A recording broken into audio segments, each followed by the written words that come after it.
So my name is Fernando Cornejo, and I've been painting for 26 years. My technique is a little different. As you can see right here through my display, I paint on plexiglass. My display side is actually the back side of a painting.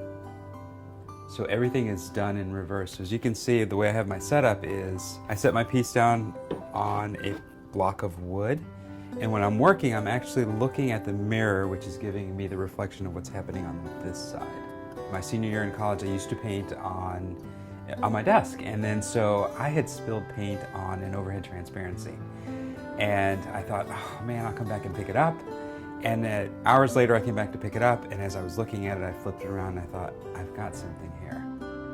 So I've got two series that I do. I do the números y colores, which means numbers and colors, and then I do landscapes. I don't use brushes.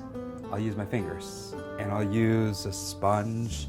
I'll use these little tools here to scrape off bits and colors to start forming trees and to finer little detail. Pushing with a brush from here to forward is very difficult. It does something with the paint that it smudges and it doesn't give the effect that I want with it.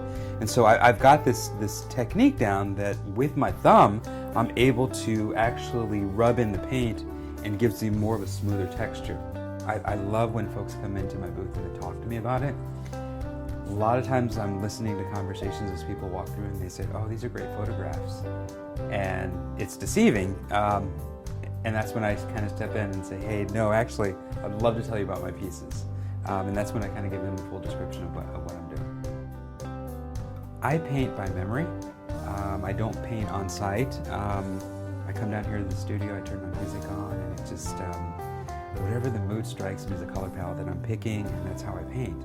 And mostly when folks like look at my pieces, the way I have them displayed, people will say they're kind of like little windows into time, and I'm capturing a moment that's really the essence of the piece.